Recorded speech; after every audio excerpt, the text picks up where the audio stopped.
Bienvenida o bienvenido a esta nueva exploración. Hoy nos metemos de lleno en algo con sabor a nostalgia pura, ¿verdad?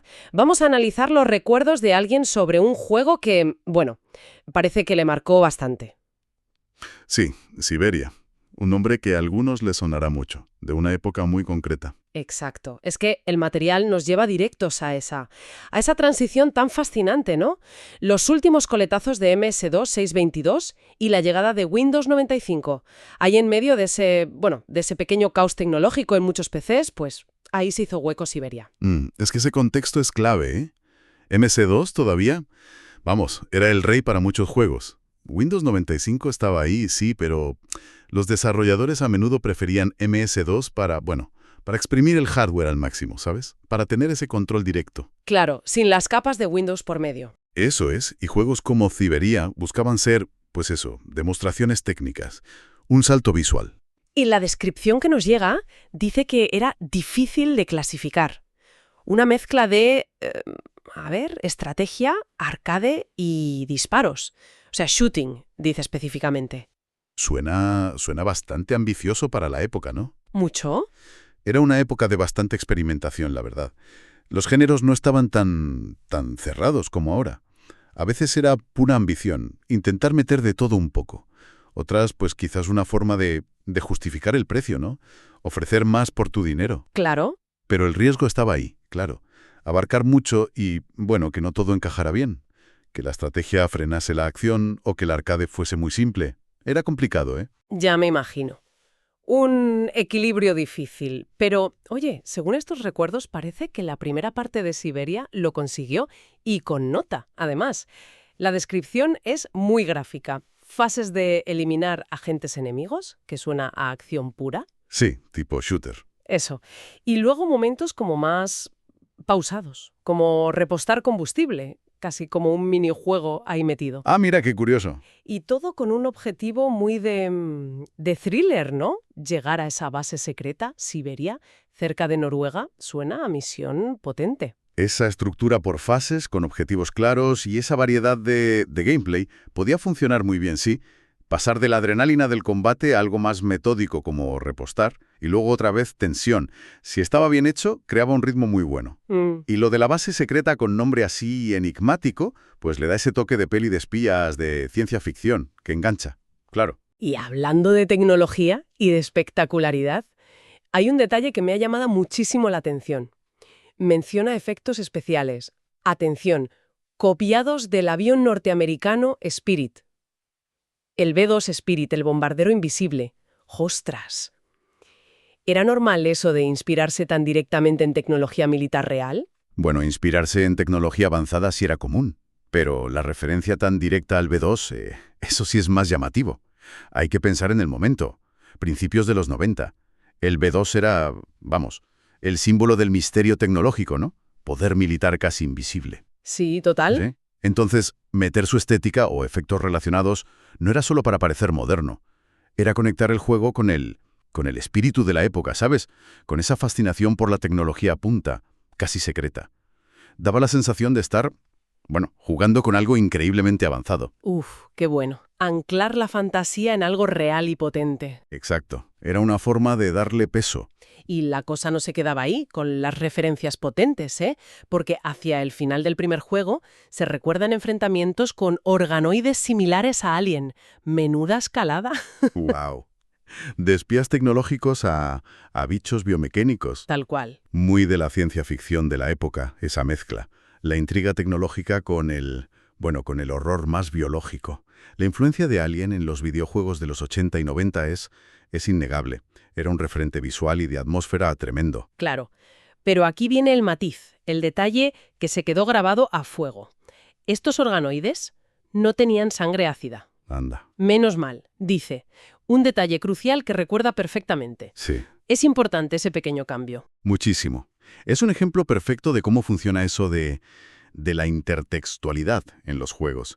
Coges un icono que todo el mundo reconoce, como Alien, aprovecha su impacto, pero cambias un elemento clave, como la sangre ácida. Ajá. Y así creas algo propio. Y quizá también ajustas la mecánica del juego, ¿no? Ese detalle de son como Alien, pero sin la sangre, se convierte en un rasgo propio del juego. Lo diferencia. Exacto. Lo fija en la memoria de una forma particular. Es un guiño inteligente. Reconozco la inspiración, pero no soy una copia. Entendido. Construir sobre lo conocido, pero con un giro propio. Vale. Y después de agentes, repostajes, organoides sin ácido, el clímax. Según esto, era una misión espacial. Empezamos cerca de Noruega y al espacio. Ambición no le faltaba, desde luego. No. Ambición narrativa y de escala. Esa progresión, de lo táctico en tierra a lo espacial, era una forma de subir la apuesta constantemente, de mantener esa sensación de maravilla, de descubrimiento. Refleja una confianza creativa importante, ¿eh? Sí, Llevar al jugador siempre un paso más allá hasta el escenario definitivo de la ciencia ficción, el espacio, que técnicamente también sería un reto, claro, pasar de entornos terrestres a representar el espacio. pues todo este cóctel define, géneros mezclados, referencias potentes, escala creciente, debió funcionar increíblemente bien para esta persona, porque la valoración es rotunda. Sobre Siberia 1, lo mejor que he jugado. Son palabras mayores, ¿eh? Uf, sí. Es una afirmación muy potente, muy personal. Detrás de eso suele haber, pues, una mezcla de cosas, ¿no? Primero, el impacto de la novedad. Si fue de los primeros juegos que vio con esos gráficos o esa mezcla de mecánicas, el efecto es brutal. En esa época cada salto se notaba muchísimo. Ya, Segundo, la conexión emocional, la atmósfera, la historia. Igual conectó a un nivel muy profundo con esa persona, en ese momento. claro. Tercero, la nostalgia. Tiende a embellecer los recuerdos positivos, sobre todo los de formación. Sí, eso pasa. Y cuarto, oye, que igual el juego, para esa persona y en ese contexto, rozó la perfección en cómo combinaba todo. No es solo el juego, es la experiencia completa. Tiene todo el sentido. Novedad, emoción, nostalgia. Un cóctel poderoso. Pero, ay, como en las buenas historias, llega el giro. La fuente es igual de clara, pero en sentido contrario sobre la secuela. Siberia 2, dos puntos, deja mucho que desear.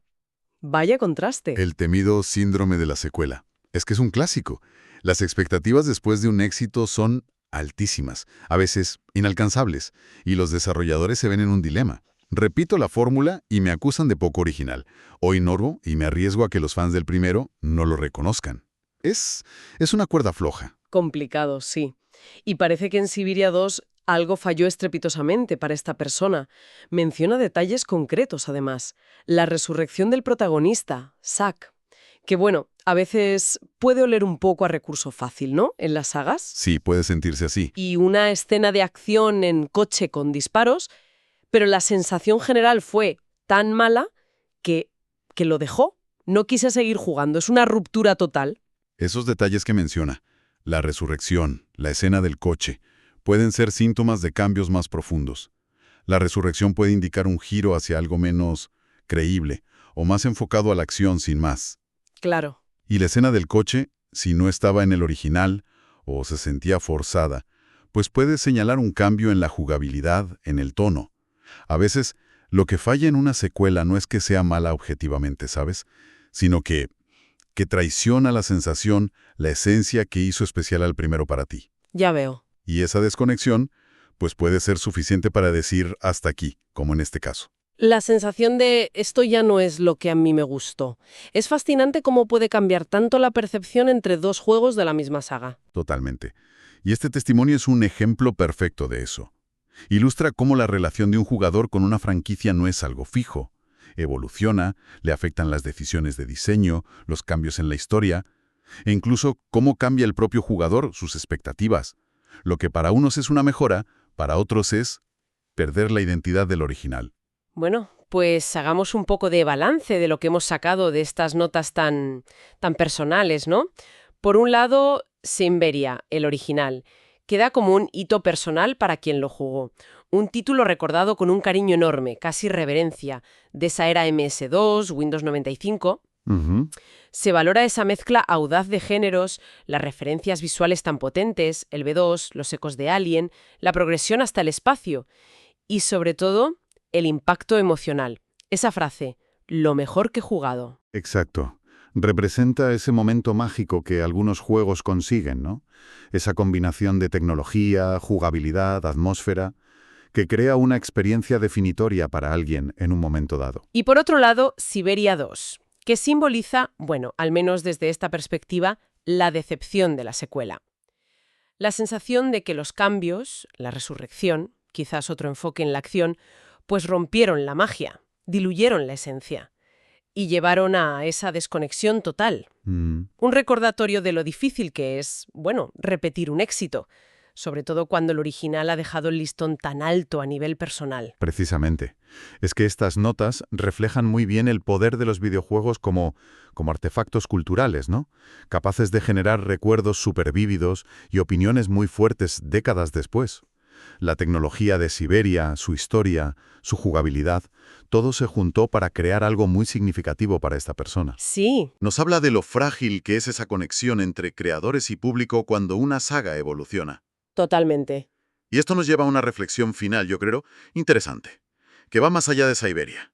¿Qué hace que una secuela sea considerada digna? ¿Es la fidelidad? ¿Mantenerse pegado a la fórmula? ¿O es la innovación aunque sea arriesgada? Quizás que expanda bien la historia. No parece que haya una respuesta única, ¿verdad? Pues seguramente no. Quizás la secuela perfecta es un ideal que cambia mucho de un jugador a otro. Depende de qué valoraste más en el primero. La mecánica, la historia, la atmósfera, la sorpresa. ¿Quién sabe? Un buen tema para seguir dándole vueltas, desde luego.